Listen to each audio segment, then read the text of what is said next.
What is up, ladies and gentlemen, and welcome back to Stand Your Ground. I'm your host, as always, Alex Benson. I'm joined by one half of the Mighty Whites podcast, KC.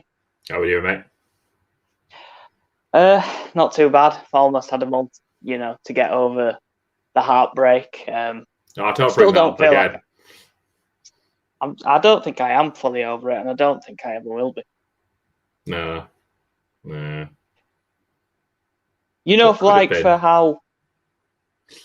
For how 3 years we banged on about Kieran Trippier scoring that free kick in 2018. We'll talk about Luke Shaw's opening goal in the final for the next 18 months. God, I think it's gonna. I could well see this going on for a decade. As time goes on, Luke Shaw will have scored inside like the opening 10 seconds or something. Yeah, and they equalised in the 95th minute of 2 minutes added on. And I'm pretty sure the cheat, yeah. But it's time to fade away from international football for the time being, as the Premier League 2021-2022 season is officially only 10 days away. We've kind of got a bit of an interesting fixture for the first league meet-up. Man U versus Leeds at Old Trafford. Yeah, it's a good final pre-season friendly for us to have, really. Yeah, casual trip to Manchester. Depends if we're fit enough, if we have not got COVID still. Well, there is that. Leeds have. I don't think Leeds have got any injury worries at the moment, so I think we're looking okay as it is. Yeah, obviously we've got Rashford out. He's gone to have his shoulder surgery that he probably should have had before the Euros. But I think if Rashford knew how much he was going to play in that tournament, I think he might have gone that way. But I suppose he was also in the squad for the second ever England team to get to a major final.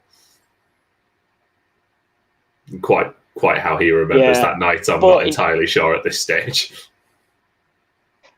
Yeah, I was going to say, if he knew what the amount of abuse he was going to receive, I don't think he would have chose to be there. Well, he's got a silver medal at least. That's nice. Yeah, true. I mean, you can put it next to his Europa League silvers medal as well.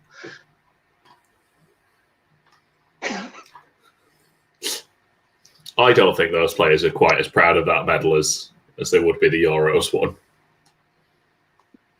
No, true. But you know what could be even better is if you finish second in the Buzz's FPL League. Yeah, if you use the code that's on screen at the moment, you can join our fantasy league for the next season. Go to WTBdotcom, join their fantasy league, make your team 100 million, spend with your... I guess you can class it as 4 subs because you technically have to have 2 keepers. I see 100 million and it's Jack Grealish and no one else. Yeah.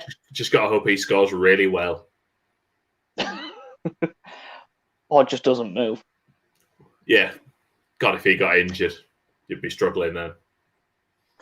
Weirdly, it's as if this episode of Stand Your Ground is going to all be about transfers.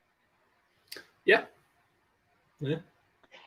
Because other than some big ones to talk about, and some that I will acknowledge have happened, and then we will move on. Yeah, there's going to be quite a few of those acknowledging ones. We will go through the ins and outs of each team in the Premier League this season. I say this season, so far in this window, because I believe the window closes. Is it the end of August that it closes this time? Yeah, it's either the end of August or the first couple of days in September. Depends on where it falls, but I think this year it's August 31st. So yeah, seeing though, we're only on the 3rd of August, we might as well round up all the transfers that have happened so far. And then we watch as Arsenal panic. To be fair, you can't legislate for Arsenal panic buying 2 strikers on the last day that they don't really need. Is Peter Odemwingie still available? I assume he's just parked outside a training ground. Yeah, but it's Boreham Wood. Listen, a move's a move. So yeah, what better way to start than with Arsenal? We'll start with the main one as well. Leeds and Brighton's lovely Ben White has left to go to Arsenal for 50 million. England's Ben White.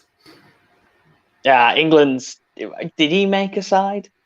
I'm not sure if he ever made the bench. He played that friendly beforehand. Yeah, but in the tournament, did he make the bench? No, but I think he made everyone a better person just for being there. Two players had to self-isolate, and Ben White still didn't get on the bench. Well, we had Tyrone Mings and who was the other centre-back? Connor Cody. Christ. No wonder we didn't win. Yeah. I'm pinning on Connor Cody now.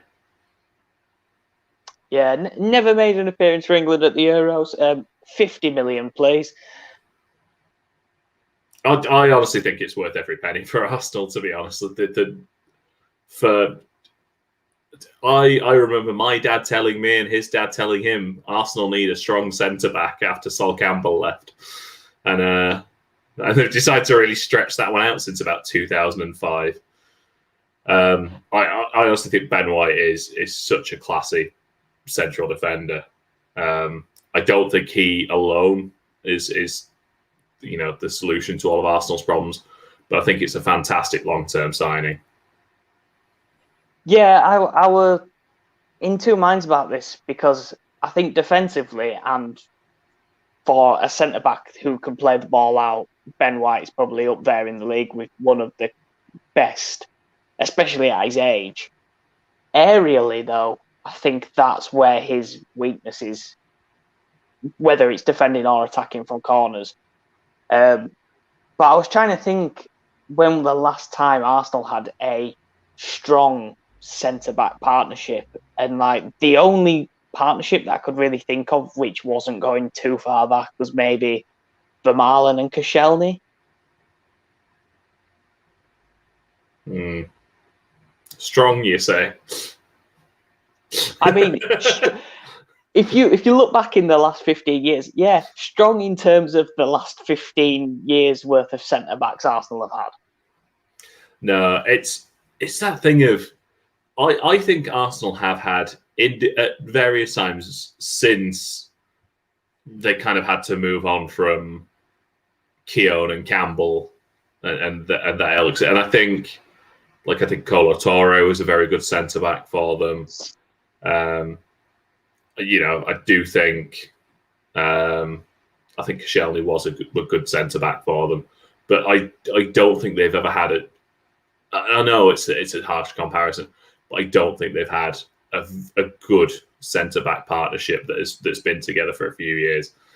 And you compare that to, and I know it's still going back a little way, but you look at what Man United had with Ferdinand and Vidic. You look what Chelsea had with more recently Terry and Cahill, and I think a lot of the top teams have had that really strong defensive partnership that's kind of lasted a little while. Apart from Man City, who bought every defender under the sun, but because you can afford all the best strikers under the sun as well, it doesn't really matter. Whoa! We're in the era of Stones and Diaz now.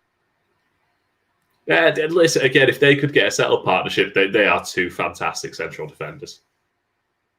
Yeah. They have made a few other signings. They've made an under 23, 23s or 21. I can't remember. It's 23s. Yeah. They've signed someone from Fulham for that. They've signed Nuno Tavares from Benfica, who's a left back, which I think was a position. I know they've got Kieran Tierney, but he does seem to be injured quite a bit. So maybe this might be a bit of a kind of Luke Shaw situation when we signed Alex Telles of, look, you are in risk of losing your place. Now there is a bit of competition for you at left back. But now he's the best left back in the world, so it doesn't really matter. No, true. And they've signed Lokonga from Anderlecht, who's a centre mid. I don't see him starting much for Arsenal this year, but he'll probably be on the bench quite a lot. I think the strange thing with Arsenal is you look at that squad now, and it's more a case of looking to see, right, let's go all in on Emile Smith-Rowe. Look at what Joe Willock did at Newcastle. Let's give him that run in the team, and let's kind of commit to a few of these younger players now. Yeah, you would have thought that Arteta's philosophy will be, let's basically stick the kids in and hope they do well. Because, I mean, they've give Smith-Rowe that new contract. They give him is it the number 10 shirt they've given him? And their way of announcing it was our top assist maker last season. He got 7. Didn't he only come into the team in December? Yeah, it shows you a lot, doesn't it? I think we said this before with Jack. Like, we've made fun of Arsenal. They actually had a really good back end of the season.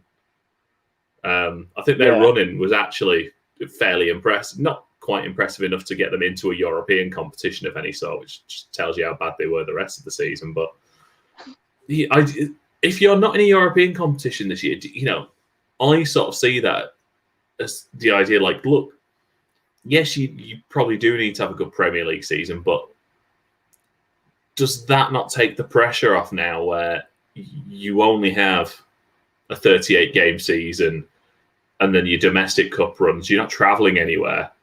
You've got a lot of time on the training ground. You've got some excellent young players there to work with.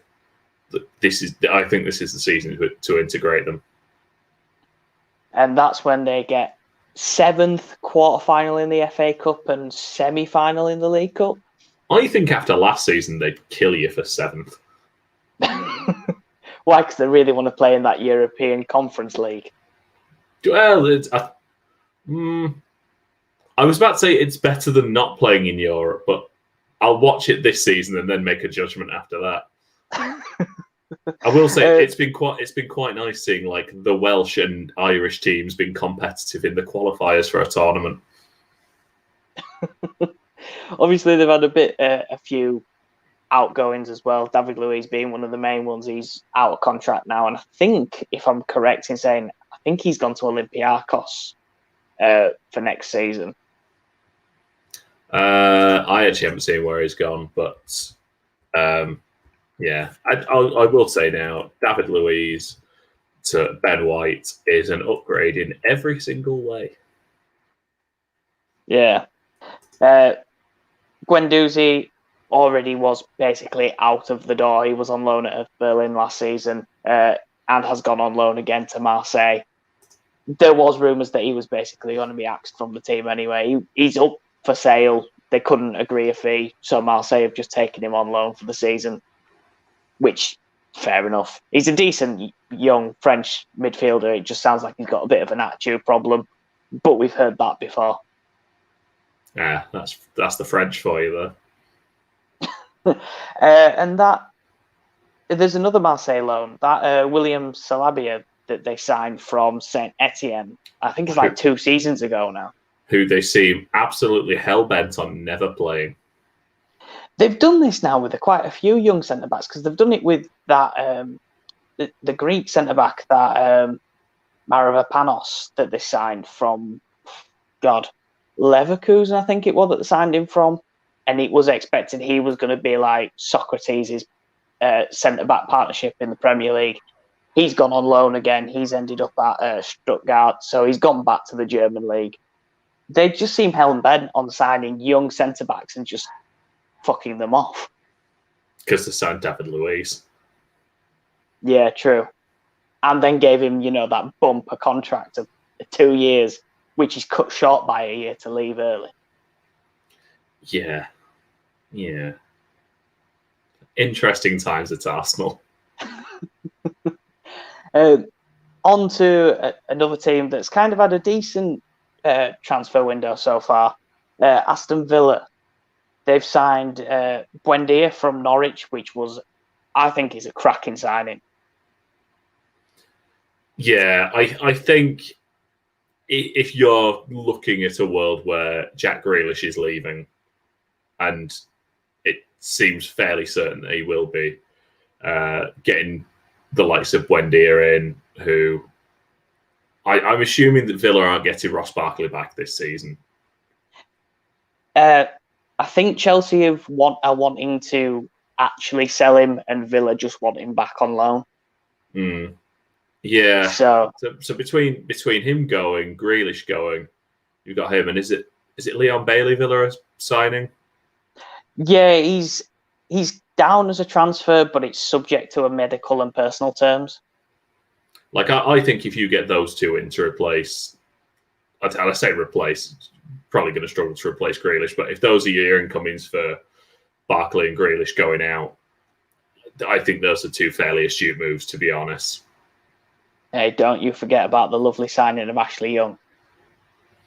Yes, he's back, and he's on 30, a free. And he's back, and he's 35. Yeah, not only is he back at 35, he's back and he's won a league. Yep. He left Man U, went and won a league, and has come back before Man United even bothered challenging. Yeah, I to be honest, I kind of assume that's what Harry Kane will be doing in the next year or two. Well, I'm sure we'll get onto Harry Kane later on down this list. Villa's outgoings, though, El Mohammadi and Neil Taylor have both been released. Tom Heaton's gone on a free to Man United, which is, again, one of those weird transfers. Great move for Tom Heaton. Great move. I mean, he's got a lot of game time in pre-season between, Henderson having long COVID and De Gea being in Spain with his child. I was going to say son, but I'm not 100% sure if it's son or daughter. So child it is. Strangely, just before you move on, I don't want this to be a big tangent, but I was looking at Spain's team at the Olympics, and it's pretty much Spain's team at the Euros. So those lads have not had a break at all. Yeah, someone put up that photo, didn't they, of Spain's first Olympic match, and Pedri just looks like he's dead. There's him, there's Unai Simon. They've got the same central defensive partnership. It speaks a lot to how young that Spanish team was at the Euros. But yeah, I can't imagine if you're a club manager, you'd be too thrilled about that. No, seeing there's, they already get this extra little layoff because of the Euros. You don't bring them back for the pre-season training until maybe a week before the actual league starts. And now they're all still over in Japan. Yeah, that's going to be... Because I think we're up to the semi-finals for the men's tournament now. But yeah, there's been a few big names there, and it was quite nice to see Max Gradle scoring for Ivory Coast in the quarterfinals, who I did not expect to be there. Oh, it was lovely to see Eric Bailly give a proper Eric Bailly performance of scoring, then giving a penalty away and an own goal. That's fantastic, isn't it? I mean, he fills you with confidence at the start of the season, doesn't it? And people wonder why we wanted Rafael Varane. But we'll get on to that. Another outgoing for Villa that I didn't even realise he was still there, that Bjorn Engels. I'm sure he signed as a centre-back when they were in the Premier League last time. Oh, I don't know. I can't say I've ever really heard of him. Obviously, Mohammadi or El Mohammadi, I should say, and Neil Taylor, they were both... I think they're both older players. El Mohammadi, I'm actually quite surprised ever played in the Premier League for them.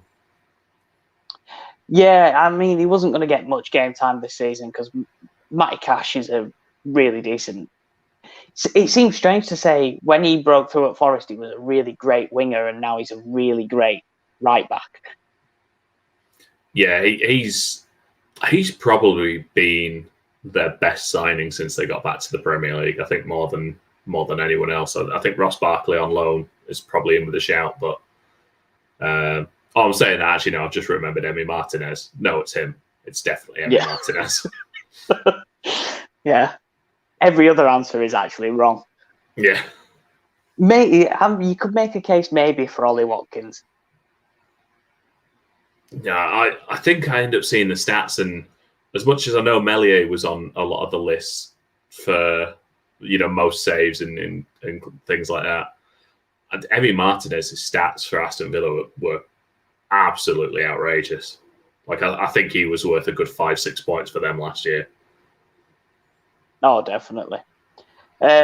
On to the new boys of the Premier League, Brentford. They've only made 2 signings for the first team so far. Oyenka from Midtjylland, who I believe is an attacking midfielder. Can't say much about him. I've not really seen much. No, but I'm in no way surprised that that's where he's come from. It's No. essentially an unofficial partnership, I believe, between the two. Yeah, because there's been a few that have gone out on loan to Midtjylland as well. And Christoph Eiger, who's come in from Celtic, who I believe is a centre-back. Yeah, I know Leeds were linked with him for a bit at the start of last year when we got promoted, but that'll be. I always think that's an interesting one because you're going from a team who, jokes aside, for last season at Celtic, you aren't facing a lot of defensive pressure for the most part.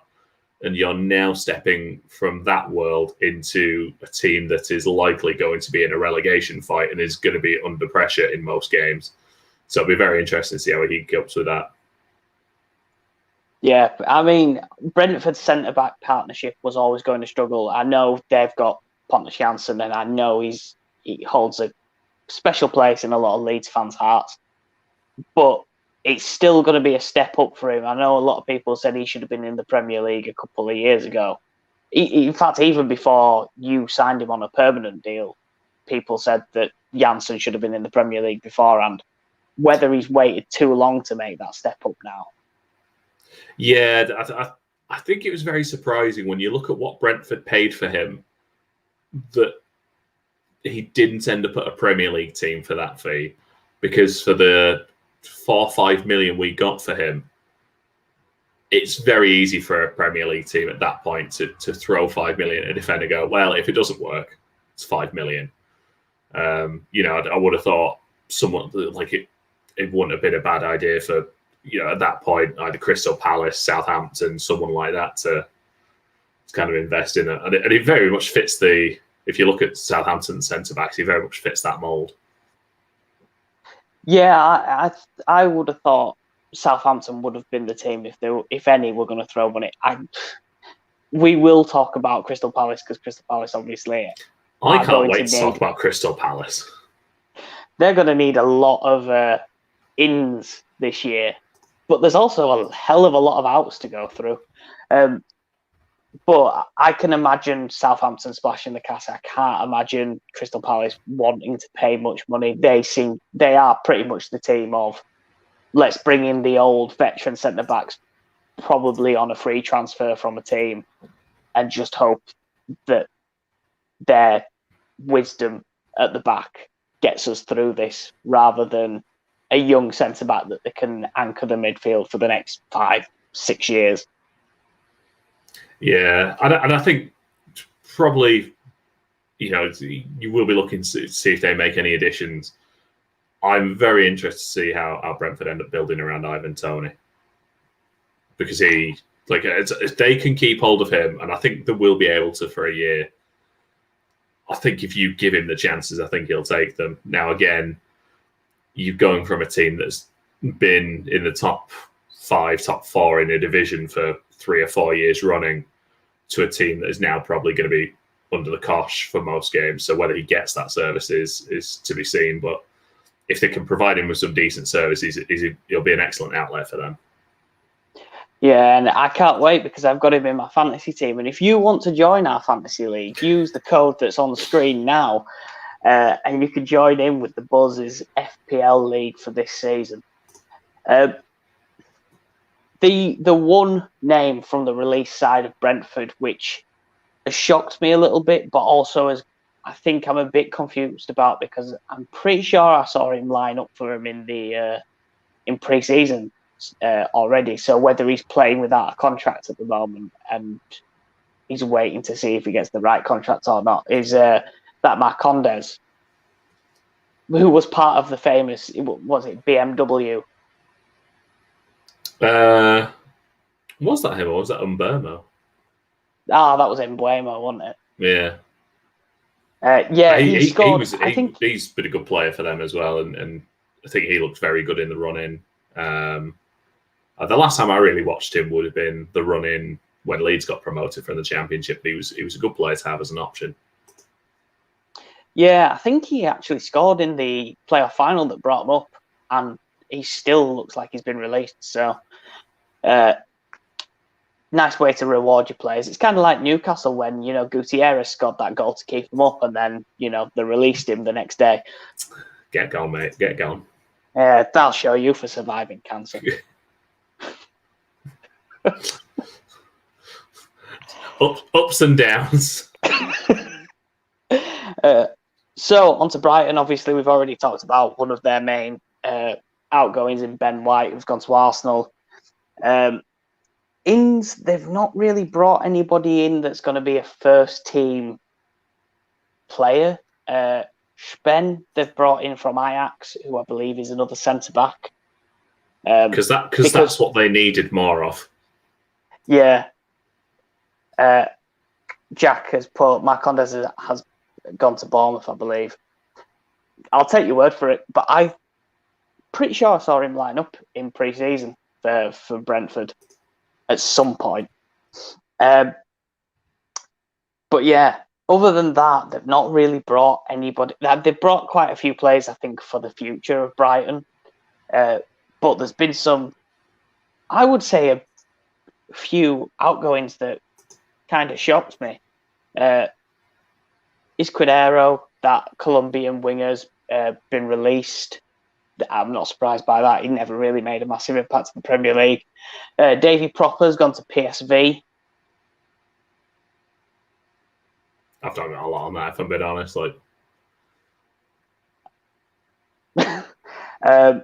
Bernardo, the Brazilian left back, has gone to RB Salzburg. He was the one that he kicked someone before a game in the back of the leg and ended up making them miss the game. I think it was that Romanian forward they had, that Andone.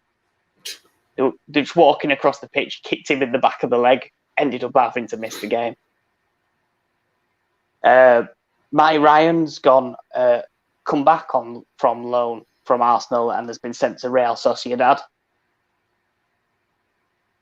Nice holiday.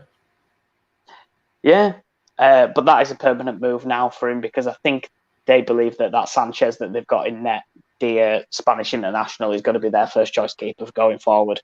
And to be honest, off the back of last season, he did play quite well. Yeah, I thought once he came into the first team, he looked quite good. So on to Burnley. Their only major first team signing, Wayne Hennessy from Crystal Palace. On a free. Yeah, that's a great, third choice keeper to bring in. I mean, you say that, because Bailey Peacock Farrell's gone on loan to Sheffield Wednesday for the season. It's Nick Pope that's there, isn't it? That's their keeper. Nick Pope's their first choice. He's been injured, hasn't he? Yeah, because he got injured and missed the Euros because everyone was saying that he probably was going to be our starting keeper, and nothing better could have happened for Jordan Pickford. Yeah, it's not the most surprising that Sean Dyche is willing to get an older British player in, I suppose, to fill out the squad. They've done it several times before, and also at this point with goalkeepers, especially, it's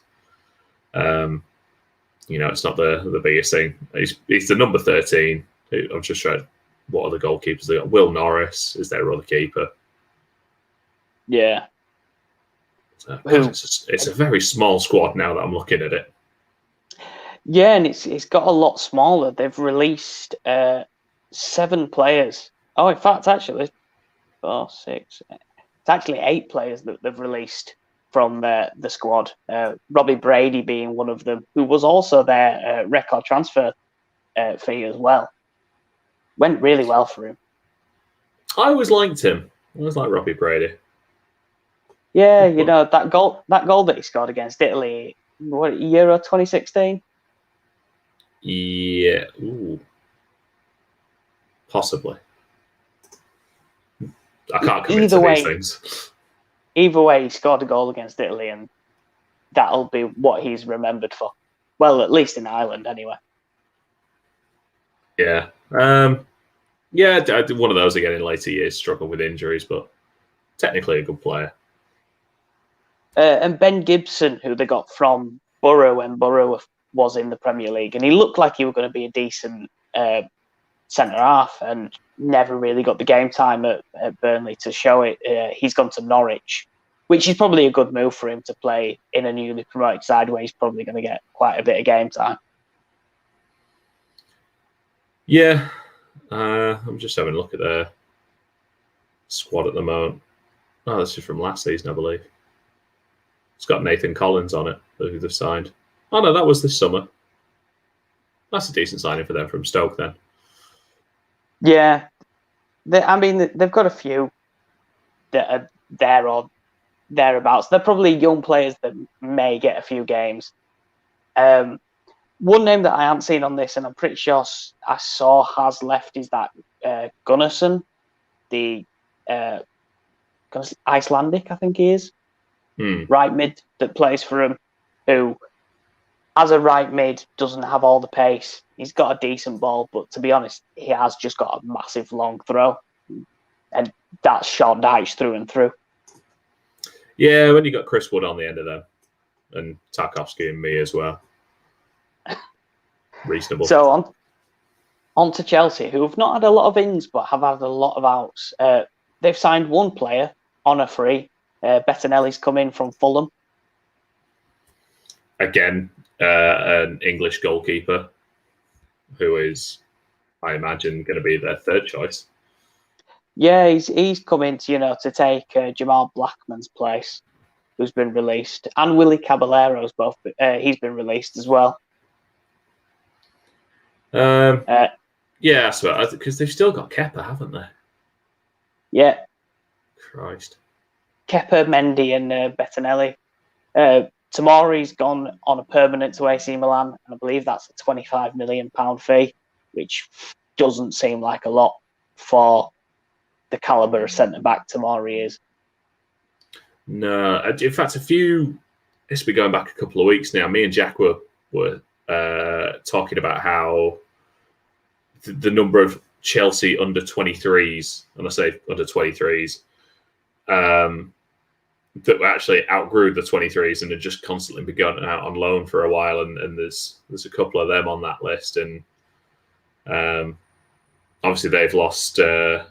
We've stolen Lewis Bates off them as well, which I'm very happy to see. I'm just looking through here. Victor Moses off to Spartak Moscow. Yeah. How is Olivier Giroud only worth £900,000? Scored on his debut though, inside 4 minutes for AC Milan. That's what he does. People slag him off and he scores a load of goals. It's quite funny, really. Yeah, and Izzy Brown's gone on a permanent to Preston now. And his season is pretty much over already because he's injured. It's just, Izzy Brown. The one thing about Victor Moses' move to Spartak Moscow, if he'd have stayed around for the January transfer window, Victor Moses would have been in line for a testimonial because he'd have been at Chelsea for 10 years. Well, I mean, not far off that. I'm just looking at the wiki here of Marco van Ginkel, whose actual first name is Wolfert Cornelius. Which is, Marco is a nickname. It has down here that he joined Chelsea in 2013. He made 2 appearances, and then has been out on loan to Milan, Stoke, and then since 2016 has just been going to PSV on loan. Yeah, that's not a career. I think it's the same with that Lucas Piazon, isn't it? He went on loan to Reading, went on loan to Fulham, and then constantly has just been sent on loan to Braga for the past 4 or 5 years. Yeah, Danilo Pantic is the same, but he's 24 now. joined Chelsea in 2015, made no appearances, has just been out on loan various places, and has now joined Partizan. And it's one of the things, like, I understand why clubs do it now, because I think, if you look at the fees they've got for some of these players that they've, like Mark Guehi, who will come on to, it's just generated a load of cash for them, for someone who's not really ever done anything for them. But it is also a very cynical model, is that just have all these players and stockpile them and just loan them out and hope that you can, either one of them gets good enough to get into your first team, or more likely that you'll be able to sell them on for a decent fee. Yeah, because moving on to Crystal Palace, I think that is a decent signing for them from Chelsea. They, so far, and I know they've not made a lot of signings, Elise is an interesting one, because I didn't think that's really the area of the field they needed to be focused on with these players that have left. But I think he's a very good player. I know absolutely nothing about this Jacob Montez lad who signed from Georgetown Hoyas, which I love the name. Yeah.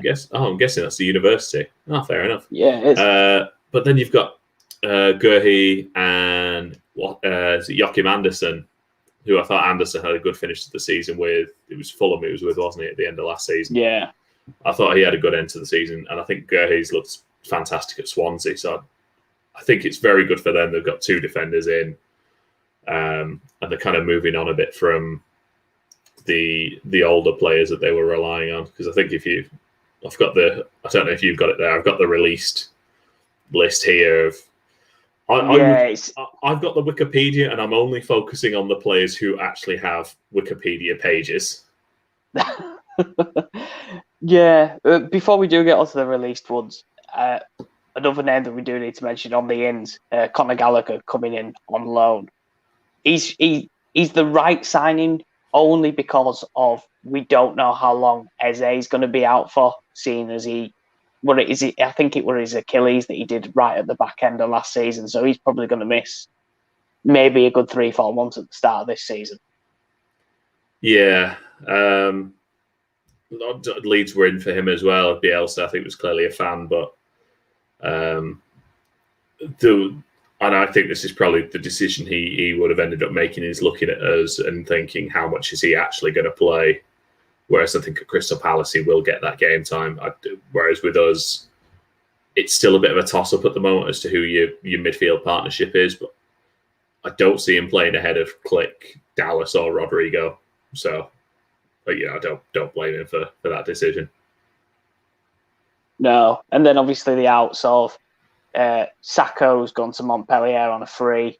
Van Aanholt, who was released but has gone to Galatasaray as their new left back. Gary Cahill's released. Wayne Hennessy, we've already spoke about. He's gone to Burnley. It's a name like a who's who of all of. I think did it end up something like 11 or 13 players that ended up with no contract at the end of this season. Yeah, and I think it kind of worked out in as much as obviously they decided they didn't want Hodgson to stay around another year. And I can understand that. I don't know if they just wanted to take the club in a different direction at this point. But a lot of these players are on the older side. One or two of them, I imagine they probably would have liked to have kept. But as I look through this list, Gary Cahill, Scott Dan, Sacco's a bit younger. But yeah, obviously, those three have gone, and you've now brought in what I think is two very good central defenders. You've got rid of two of your four goalkeepers. McCarthy wasn't featuring as much. Connor Wickham's been there for years and not really done anything. Van Aanholt, I think they might have pushed to keep more if it wasn't for. It's Tyreek Mitchell, isn't it? I think the left back they've got. So I think now is probably the right time to be pushing for him to join, to get make that his I'm getting my words mixed up now. It's for him to kind of settle into that position.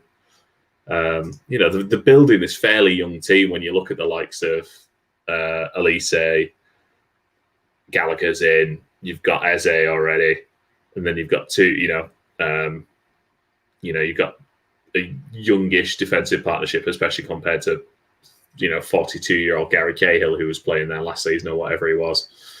The two goalkeepers are both on the older side of things. So you have brought the average age of the squad down significantly, I think, with these players leaving. Yeah, and it's all going to be spearheaded by Christian Benteke, which...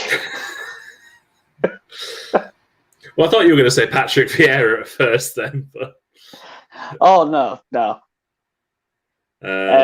Because, he was another one that was on the list, or was going to be on the list, but they have decided to keep him.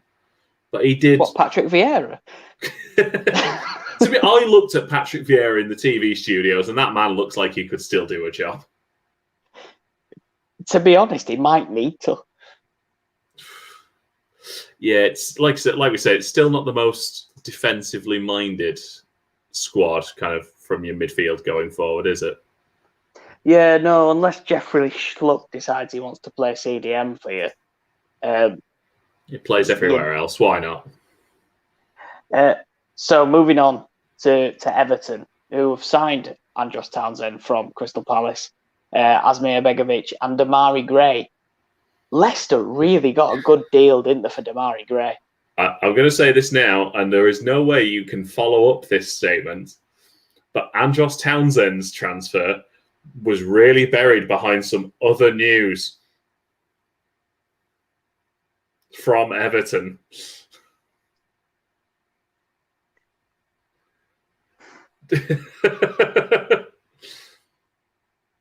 So Theo Walcott was released.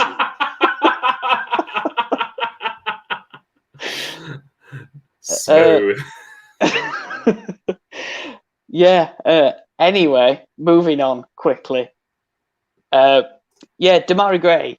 Leicester sold him to Bayer Leverkusen. I think it was 18 months ago, and they got 18 million for him.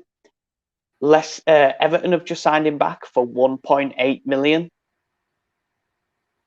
I think that's an excellent bit of business on Everton's part. I've always quite liked Damari Gray. I think one of the things he's just not had is a run of first team football. So it'd be quite nice to see if he can get that run of games together. Because otherwise, I mean, it was not a waste of money when you cost that little, but I think there's a talent there. Oh, definitely.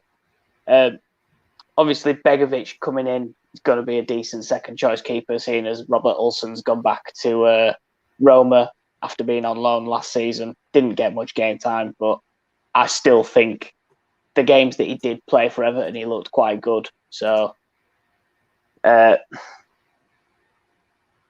Townsend, he's basically Townsend coming in and Walcott going out is kind of like having the same player come back in. No, I think Theo Walcott's a lot more clinical than Andros Townsend. And he's a much nicer person. Yeah, true. They're out of Theo Walcott to Southampton. Matthew Pennington's gone to Shrewsbury for a free. Joshua King's gone to Watford. Yannick Bolasie. What an odd 6 months that was. Yeah, you've got sign him dirt cheap for 6 months. So they go, you know what? Don't really want it. They've released Yannick Bolasie, Mohamed Besic, who, to be honest, I always thought Besic was going to do better than what he did. He was always one of those midfielders that I thought he's got potential to be really good, and then just never seemed to quite take off. Yeah, to be honest, the one that still gets me a little bit is Yannick Bolasie, because I quite liked him when he first came in, and then I think he had issues with injuries, and he dropped down into the Championship on loan with with Aston Villa, And I thought in spells he looked at like an absolute world beater that just shouldn't be in the Championship. Yeah. He's one of those things. I think it's a back injury he's got, which is like it's just a reoccurring injury. And with the amount of skills and flicks and twists and turns he tries to do, he's always going to keep re-aggravating that injury. So a Championship side with a bit of money probably will take a punt on him for, to be an impact player. But I can't see him being in the Premier League again. No, I mean he spent last year at Middlesbrough, which I think was absolutely the wrong time to be there. He's not what you would call a Neil Warnock player. No. But I'd say that about anyone with any level of skill. So we'll move on to Leeds United. In fact, actually, Everton. They also let they also let Bernard go as well. So on to Leeds United. The ins for Leeds United, obviously, Jack Harrison has signed on a permanent now from Man City. You don't have to worry. He's not on loan again with an extra $5 million chucked on again. Honestly, I do think, and obviously there is bias here. At the price we paid for him for the season he had last season, I think that's probably the deal at this transfer window. I don't know it was prearranged, but he had a fantastic first season in the Premiership, and we've paid just over 11 million. And I know there'll be some add-ons in there, but for someone who's put up his numbers, for goals and assists last season, I don't think, if we wouldn't have taken him on, I don't think we're getting another player of that quality for the same price. Just wait till you sign Adama Traore. I keep seeing that, and I think every time I see it, I think it's bollocks. He in no way strikes me as a Bielsa type. What do you mean, hard-working? Hardly working. Clinical, tracks back. Yeah, but I know he's great fast. With baby oil. Oh, he glistens as he goes. It's it's like trying to catch an eel at times, but yeah, I don't think it's what Bielsa's looking for. No, but what he was looking for was a left back, and I think Junior Firpo is a cracking signing. Yeah, obviously had a rough time at Barcelona and didn't work out for him there, and I think he got bombed out fairly quickly. But I also think it's been a very interesting time at Barcelona the last couple of years, pretty much since that Champions League semi-final, especially when a player out on loan from them was absolutely ripping them to shreds. Still can't get in the team though. No, but no, Firpo was or certainly a left back was kind of first choice. Obviously, we kind of said that it kind of became clear Alioski wasn't going to be staying, and thankfully he didn't go to Galatasaray. He somehow found his way to Saudi Arabia, and there is definitely a blood money joke to be made there somewhere. I'll take it. But no, the left back seems to be the number one target for us, and Firpo fits the mold for Bielsa. Now, me and Jack actually got to see him play. We went down to Blackburn last week to watch Leeds for the first time since everything's opened back up, and it was quite good to watch him. I think him and Harrison will work well together. The interesting thing about him, certainly in that game, was that when he headed forward, a lot of the time he was underlapping Jack Harrison and getting into more central areas.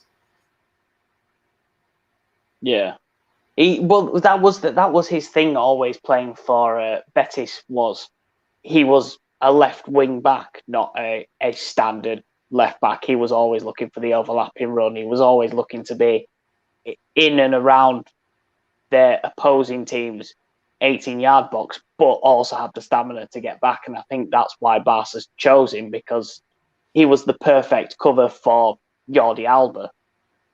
It just turned out that Jordi Alba was just that little bit better, so he was never going to get game time. Yeah, and I think when you've got someone with the engine like Jack Harrison, I think those two will work quite well together. Harrison's always been good at dropping in when he needs to, and I think Firpo will.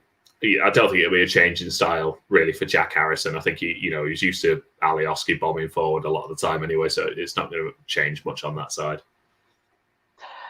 No, but it's time for you to try and wipe the tears away while I name some of the players that have left the club. Berardi has left. Don't. Wasim Boy. Wasim Boy. No tears on that one as a man who's been at the club for 5 years now and not played a single game, and Bielsa has shown absolutely no interest in him, and I don't think he's trained with the first team since Bielsa arrived. And he's like 26. He'll get a lovely, Conference League place. Barry Douglas has been released. Ewan O'Kane, Matthew Turner, Ryan Edmondson's gone on loan to Fleetwood. Oliver Casey's gone to Blackpool. Rafa Mejica's gone to Las Palmas. Alfie McCalmont's gone on loan to Morecambe. Alioski obviously has been released and has gone to Saudi Arabia. Bogarts has gone on loan to Ibiza. Pablo Hernandez. Like, it's really hard to take it. It's really hard to take them seriously as a football club, isn't it? When you just think, I just assume he's partying all year round. Yeah, because sending what is he? 21? Send a 21-year-old to Ibiza on loan for the season with that much money that he's getting paid. Like, when I went off to Malia, I was getting paid peanuts, and I still managed to get absolutely rat-arsed every night of the week for a week. He's on thousands a week. Dangerous. Pablo Hernandez has gone to Castellon, which he owns part of that club, doesn't he? Which is the reason why he's gone. Yeah, it's a homecoming for him, and it was. By the sounds of things, there were other clubs who did put in offers for Pablo, which we turned down because, whether Pablo, by the sounds of things, I don't think he was that interested in going elsewhere at this stage of his career. I think he's quite happy now to go home, play for. I think his contract's actually for a couple of years, so I think he'll just play for as long as he feels like he can. And it's really sad. It's really sad seeing Pablo go. I think I said before, there's part of me would happily just keep all these players together. And I'd rather us just almost get relegated back down the leagues as they all turn 35, 36, because they're all just really nice players, really good people that I've grown to love, which is something I've not been able to really do with Leeds teams in most of my lifetime. Because they've either been shit players or shit people or both, or the good ones have only ever been around for like 18 months and then they've gone again. So no, like Pablo, that man, at times in the run-in of our championship winning season, this run of games, the last 10, 11 games, whatever it was when the restart happened, just turning up at halftime and just being Pablo Hernandez and just being brilliant and just won his games. And then it was just like a little step too far was the Premier League. And if he could have only scored a goal on his last game, it would have been the nicest touch. But I think a lot of Leeds fans are now Castellon fans. Oh, yeah. It'll be one of those things of, did they draw a La Liga team in the Cup? Yes, Pablo Hernandez will be playing. I wouldn't be entirely surprised, to be honest, if Leeds play Castellon next summer. Just to give Pablo a goodbye, because I think we'd all love to see him again. And just, I know, like we had fans in for the last day, but I'd love a lot of people to be there. And to be honest, like him, Alioski, Berardi, even Barry Douglas, like it'd be so nice to have those lads. Just, it's almost like a testimonial game of just that just to say thank you to them almost, because we never got that chance with Barry Douglas, and yeah, I'm gonna miss them. I just assume all the lads that are going to turn up now are all dickheads. Junior Firpo better be good. Right, so we'll move on because we're almost at an hour, and we're not 10, probably about 10 teams through. We've got another 10 to go, so we'll run through these. No one gives a shit about Spurs anyway, do they? We don't have to talk about them. No, true. Leicester, though, have signed Patson Daka, Samar from Lille, and Ryan Bertrand, who's been classed as unattached. So I'm guessing that means free. Yeah, I think that's a decent signing for them. He's, I know he's on the older side of things now. It'd be 28, 29, but I think it's a decent signing for them at left back. Patson Daka, I think, is a fantastic signing, and you look at their attacking options at the moment. Although I would be concerned if I was Kelechi Iheanacho, because I think he had a very good run in at the second half of last season, and kind of forged a place for himself. And I just don't see a team where you can have Iheanacho, Vardy, and Daka all on the pitch at the same time. Yeah, I've had that problem trying to choose between Iheanacho and Daka for my fantasy league, in which you can join if you use the code that's on the screen now. I've actually ended up choosing Daka just because of how well he's played in pre-season for Leicester. I think that's something that Brendan Rodgers always looks at and probably does take note. So I reckon I don't reckon he'll start the first game, but I think he'll come on probably about half-time just to see what he's got. But that Samar that they've signed from Lille is a great holding midfielder, and I think they've signed him with the intention that Wilfred Ndidi was going to leave this summer, and there's still rumours that Ndidi might leave, so it's up in the air at the moment. But I think the three people that Leicester have signed are absolutely fantastic signings. The outgoings, on the other hand, Wes Morgan's retired, which I think we all kind of expected. I expected it before he ever got to the Premier League. And then he fucking won it. I thought he was done when he was playing for Nottingham Forest, let alone Leicester. Jesus. Christian Fuchs has gone to Charlotte. Not Flair. Knew that was coming. So, yeah. Moving on. Yep. How we dealt with that? Liverpool won in Canate from Leipzig. Really decent centre-back signing. If they don't play three at the back with Robertson and Alexander-Arnold as wing-backs this season, I really would struggle to see which one of Joe Gomez, Van Dijk or Canate misses out. Yeah. I suppose it's a great signing now. If only they could have done something like that in January, and I know they don't like making that sort of business. And I suppose by the end of the season, it all worked out. They got the Champions League, so it didn't matter. But yeah, I think after losing Van Dijk and Joe Gomez, you couldn't not invest in another centre back at that point. That wasn't Ben Pearson, I suppose. Like they needed a real Premier League defender in. He got his debut in pre-season. Yay. And he got a lovely hug from Jurgen Klopp as well. So it was all worthwhile. Well, the man really commits to a hug, doesn't he? I've got to give him that when he's happy. I mean, he'll sprint half the width of the field to give bloody Alisson a hug, but when he hugs, he really goes in for it.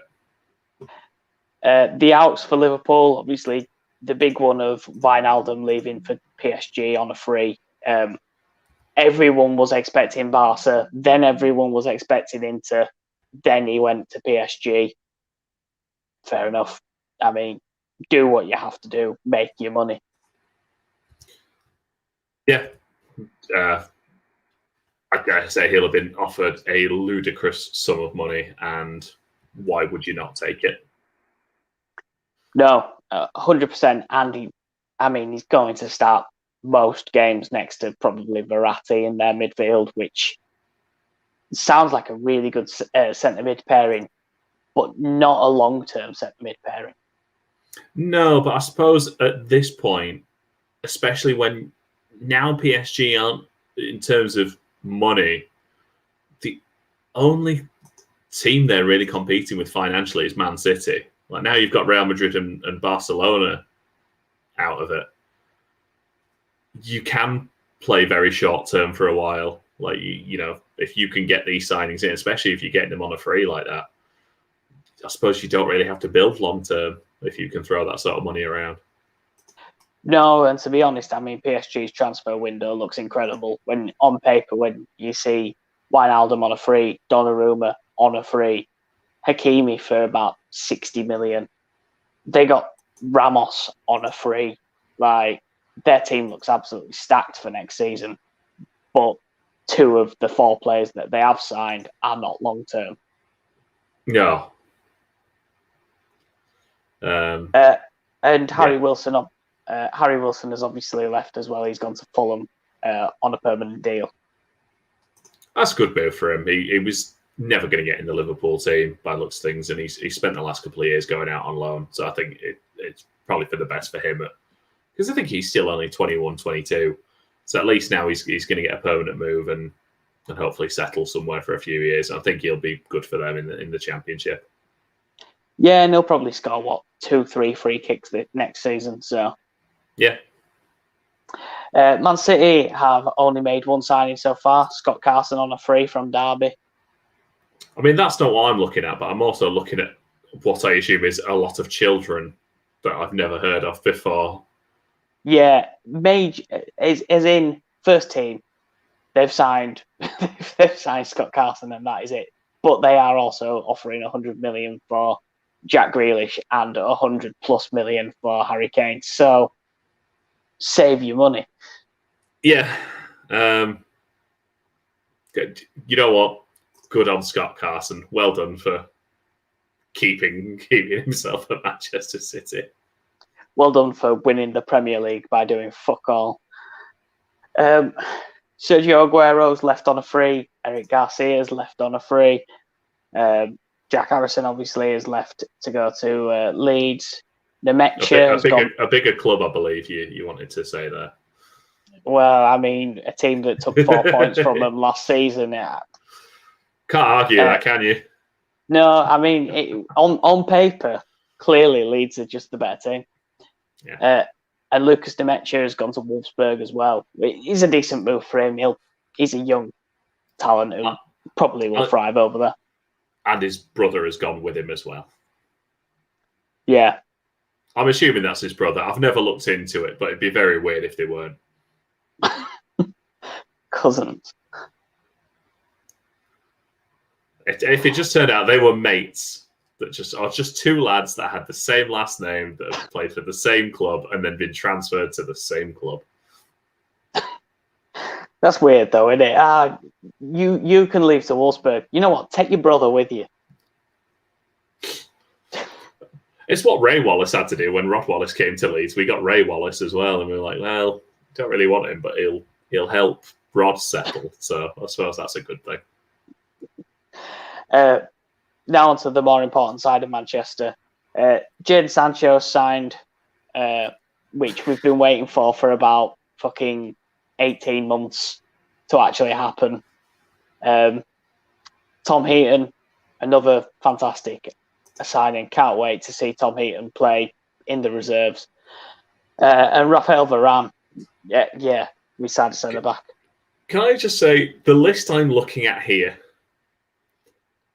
there's a name that stands out above all others, and it's Paul McShane. Oh yeah, he's coming to help develop the under-23s, because he had a fantastic career. He's still playing. They've signed him from Rochdale. Yes, but we've signed him. I assume he's just going to be one of the overage players you're allowed just to play in the under-23s. Yeah, he's not signed a first team contract. I don't know what to say to that. It's just 35-year-old Paul McShane. I mean, Tom Heaton. Yeah, but Tom Heaton, I sort of get. I mean, with Paul McShane, at least he's home. I mean, home in as much as he started his career at Man United by going out on loan a lot, but it's when you look through that list of players, it's a very odd name to see. Yeah, it is. It's one of those ones where it's one of the signings of this doesn't make sense. Why have you done it? Then you realise what's actually happened, and you go, still, why have you done it? The outs, Sergio Romero and Joe Pereira have both been released. I'm sad to see Romero go because I think he's a really decent keeper, and I think whoever does get him will have a decent keeper. Whether he'll be happy to play back up for the last bit of his career or not is yet to be seen. I think he'll want to go somewhere where he'll be first choice. Tahith Chong's gone on loan to Birmingham. Everyone expected him to go on a permanent transfer. Didn't happen. And Deshaun Bernard has gone on loan to Hull as well for next season. I was going to say the only one I could really comment on is Tati Chong going to Birmingham, and that's a decent move. I think Levi is a good manager and a good coach, so I think it'll do him some good. Yeah, fingers crossed. And maybe he'll develop into the player that tore up the under-23s for a little bit. Maybe, who knows? I like him. I just assume he's one of those that'll be sold in about 2 years' time. Yeah. And this is a transfer window that screams Steve Bruce for Newcastle. Charlie Widgett's come in from Chelsea. Remy Savage has come in from Liverpool. And Cameron Ferguson from Tranmere. Who the fuck? What are you doing, Steve? Come on. I know they're waiting. They're still trying to push for this takeover to be done. But this is not a transfer window. You didn't have a good season. Don't deal with it like this. No, it does scream desperation of we need money, and fucking Mike Ashley is not going to spend any of his. I'm waiting for this to be like when West Ham re-signed Carlton Cole, that Andy Carroll actually gets a new deal all of a sudden. Well, it wouldn't surprise me seeing as they've released 15 players this summer. None of them first team, though. Henri, is it Save? I don't even know how you pronounce his name. Save. Anyway, he was great on Football Manager around 2008. And Newcastle, they've had him 5 years, 5 appearances, 1 goal, which I don't think is a bad return, to be honest. But not when you watch. Apparently, he has the most fantastic attitude. Like Steve Bruce was talking about him, excellent in training, works really hard, and he's just never in the squad. Yeah, because you need room for John Joe Shelby. It's a very Newcastle way to deal with a player for 5 years. They've let Florian Lejeune go to Alaves on a permanent now, which he was a decent centre back, but not probably Premier League quality. Not going to move Fabian Schär out of that side, and Lascelles is always going to be in Newcastle's centre back. And that Mutu as well. I think they signed him from the Bundesliga. He's also been released. Yeah, it's someone again who never really featured all that much. So, can't wait to see what Steve Bruce does with this group. So, Norwich City, they've signed Rashica from Werder Bremen, who's a really, really good winger who can also play as a striker. Angus Gunn as a keeper from Southampton, who had a decent run a couple of years ago, but then kind of fell off. They brought Fraser Forster back in, haven't they, since? So maybe Norwich might be the good move for him. We obviously already said Ben Gibson from Burnley, who's a good move. Lise Malou, they've signed from Nice, who's a quality centre midfielder. Like, if he can, when he gets time on the ball, he'll be able to pick quite a few passes out for Timo Pukki up top. And they've signed Billy Gilmore on loan from Chelsea, who's a cracking signing. Yeah, I think getting Billy Gilmore in is a good one. The only thing I look at with that team is I think it's certainly improved from when they were in the Premier League a couple of seasons ago. It still feels a bit lightweight to me at the moment. Oh yeah, there's still a long way to go, because you look at their release side of things. That Alex Tete's gone, who, God, he lingered around Norwich for quite a while. I think he's been in the Premier League like twice with them. There is a whole list of players that have been released. Marco Stiepermann has been released, and I think he was like one of their go-to players in the Premier League last time they were. Josip Dermic has gone on loan, who was a player that they signed from Mönchengladbach when they were last in the Premier League, who was going to be their like key striker to play alongside Pukki, and that just never really took off for them. So they've got a long way to try and rebuild and hopefully stay in the Premier League, but they've got a good foundation. Yeah, it's a case again now as to whether you can service Pukki enough. Because again, if he gets the chance, he will score. But as it stands, that they do need. I think it's technically a very good team, but I don't know if it's got the strength to it. Yeah, 2 or 3 injuries, and they will struggle to find people to replace the key men. Yeah. So Southampton, obviously, we've already said Theo Walcott's come in from Everton. He was on loan there. It's a decent signing going back to Southampton for him. And then pretty much the other team, I can't really tell you much about the other ones. Pred from Brest in France. I'm not Can't say I've seen. I can't say I've seen it. Well, he didn't come from Nice.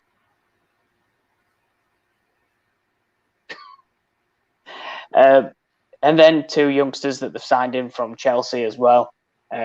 Obviously, Bertrand's left on a free to Leicester. Angus Gunn's left to go to Norwich. That's Mario Lemina has gone to Nice. Yeah, it's all fine. There's not a lot going on really. No, Spurs. Yeah, they signed Howard Wolowitz from Sevilla. Sorry, what? You not seen Brian Gill? They've got the lad in from Big Bang Theory. He's finally here. Yeah, and they sent Eric Lamela on the other way, who I don't know if he'll be a good physicist, but I mean, he could kick a Rabona. I was going to make a joke about you're clearly not paying enough attention, but I'll leave it because I'm not here to make fun of you for not really paying attention to Big Bang Theory. That's no one needs to be too concerned about that. Upsetting to see Paolo Gazzaniga go. He really, well, he was there. Yeah, Danny Rose has gone to Watford on a free. It was a case of... It's finally left. Jose Mourinho's finally got his way. Even after he left, he's finally got rid of Danny Rose. Yeah, now he's just waiting for Dele Alli now. You know what? I wouldn't surprise me if Roma want him just to get rid of him. Get him and Luke Shaw in just so he can not play them. Chris Smalling's fucking hating life at the moment. Yeah, and then Toby Alderweireld's gone to... I believe he's gone to Abu Dhabi, hasn't he? Or is it Qatar that he's gone to? Al Dahala. I think it's I don't know Qatar. any of the clubs well enough. I think if they're it's not Al Qatar. Ali, I'm struggling. Troy Parrott's gone to MK Dons. By the sounds of it, he just seems to be surrounded by the wrong people. Doesn't seem to have the right attitude towards it. Insert Raphael Morrison. Yeah, Ravel. Yeah. Yeah, I suppose at least because that was the thing I never understood about Ravel Morrison was that when Ferguson first sent him away, it's like, he's getting into trouble here. We need to send him somewhere to get his head down. Yeah, we'll send him to London. So at least I said Troy Parrott because was he at Millwall last season? Yeah. It's not hard to be surrounded by the wrong people in Millwall. That's all of them. So yeah, at least Milton Keynes. As much as I don't entirely believe that Milton MK Dons is a real team, at least he should be able to keep out of trouble there. Yeah, and Joe Hart has gone to Celtic. Another great move for him. I don't know if he ever has it. Like, do you think players like Joe Hart, because like with a lot of the players now that are moving around as second and third choice goalkeepers, like most of them don't have the track record that Joe Hart did, in as much as winning the Premier League a couple of times. Yeah. So I do wonder now, do you think it ever crosses his mind, like, maybe I should drop down to the Championship and try and be a number one again, or if they're just no, you know what, I've won these things now, so I'm perfectly happy getting paid not to play. This is kind of like dropping down to the Championship. A bit lower, especially now they've been knocked out of the Champions League qualifiers. I mean, I'm just looking here. He's, 2 Premier Leagues, FA Cup, 2 League Cups. He's had a good track record. I know it was a little while ago now, but there's part of me finds it really sad as someone that was, England's number one for a prolonged period of time is now just he's now just a bench warmer. Yeah, it's a sad sight to see how far his career has dropped. But then again, he just lost his confidence. And to be honest, he went to Torino and by all accounts had an all right season at Torino, came back to City and the confidence had still gone. Then he had that awful run at West Ham, then Burnley, and yeah. Moving on to Watford, they've signed Ashley Fletcher on a free from Borough. Danny Rose. I think Ashley Fletcher has done really well to get a Premier League move because I do not rate him at all. Oh, yeah, he's done a great move, but to be honest, he's not going to play in front of Joshua King. I mean, whatever. I don't know. I've never seen it with Ashley Fletcher. I've never seen what anyone saw in him when he's had his moves. Except the fact, apart from the fact he's a Yorkshireman, he was born on the same day, well, not the same day as I was, but he shares a birthday with me. But yeah, I just look at his track record and just think it's quite naff for a striker, really. 19 goals in 92 games for Middlesbrough. Yeah. And that man's got himself a Premier League move. On a free, though. He's still gone up. He's gone up from a very poor Middlesbrough team. They have also signed another striker in Emmanuel Dennis from Club Brugge, he's a decent-ish striker, but I think it's always one of those moves when you sign someone from the Belgian leagues, you're not 100% sure how they're going to turn out. I mean, look at, was it Villa that signed 2? They signed Samatta and they signed Wesley, and both of them never really hit the ground running for Villa. it's just one. I think is a risk in my eyes. Yeah, and you kind of also have it's been the same with players from the Eredivisie, and it probably doesn't happen as much now. Sort of the late 2000s, early 2010s, you kind of had that run of like Van Wolfswinkel coming in and players like that who had decent records in the league in Holland and places like that, but then were just crap in the Premier League. Yeah. And then onto their outs, Carlos Sanchez, who was, I believe, formerly at West Ham, has been released. Mbai, who I think was on loan in the Turkish league last year, has been released as well. There's not a real massive amount of names from Watford that have left the club this year.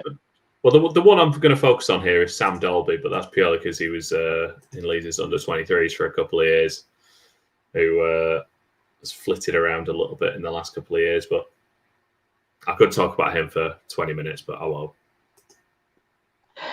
So West Ham, and obviously the main one that I'm going to focus on is Alphonse Areola. They've got him on loan from PSG for the season, which I think is an incredible signing because he was great for Fulham last year. And I mean, to have him and then you back up as Fabianski, I think that's a great signing for West Ham. I'm very interested to see what West Ham are like this season, purely because obviously they had a fantastic season last year, and I know they ran out of steam a bit towards the end, but got European football for the first time in God knows how long. So yeah, one to get someone like Areola in, I think is a great signing for them, and also someone who's realistically is never going to play for Paris Saint-Germain. I don't think. No, not now they've signed Donnarumma. No, it definitely doesn't help when you sign. What is he? 22 at this point? 20? Yeah, 20. Yeah, it's just basically a kid who's going to become the new. Iker Casillas, Buffon, and just probably set the new record for international appearances at this rate. But yeah, looking at West Ham. Oh, sorry, go on. It's a shame looking at Areola's record and seeing that he's been bounced around from club to club. Of PSG, he was part of the move that saw Navas go to PSG, and he went to Real and then never got a game, and then ended up back at PSG, and then has been bounced to Fulham where he faces relegation, and now has been bounced to West Ham. It'd be nice where he will face relegation. I mean, we all predicted it last that'd be funny. I don't know whether to double down on it this year. And then their outgoings, that Valbuena that they have, I think he was Paraguayan, that centre-back. He's left. Felipe Anderson has gone to Lazio. They've got him for a cut price compared to what they sold him for. I think they sold him for 32 and they've signed him back for about 10. I think the most West Ham transfer deal I've heard potentially happening, and I don't know how close it is or if it's just speculation, but if Patrick Schick goes to West Ham, because that again, it's another one of those where he will turn up, not score in the first 20 odd games, is around for 18 months, sell him for half they paid for him, and then he gets a hat trick on the next game back. Sebastian Haller. Yeah, at this point, only West Ham can manage these things. I don't know what they do to strikers, but it's almost like they should just stick with Mikel Antonio. Carlton Cole. To be fair, Andy Carroll's free. Oh, get him back. I tell you what, if you could get Andy Carroll in, and I don't know what Marouane Fellaini is doing at the moment, but if you can get him in a team, he's out in China. Back at, they're not going to be able to compete with those wages probably. But the potential of that West Ham team, if you get two lads like that who can really win a header. David Moyes will take them to where they belong, lower mid-table. So then on to the Portuguese. I mean, Wolverhampton, they've had one Portuguese keeper leave as Rui Patricio's gone to Roma, but don't worry, they've brought in another Portuguese goalkeeper in Jose Sá from Olympiacos. Okay. Standard. Yeah. A fair play to them. Like they've clearly got an idea of how they want to do things, and that is get all the Portuguese lads. Yeah, because I mean they're even sending Portuguese players back on loan to Portugal. That Ruben Virginia that they signed, he's gone on back to Sporting Lisbon. So, I mean, the big thing for me was seeing Everton's transfer window this year and not seeing any Portuguese players be signed since, Nuno's turned up. Yeah.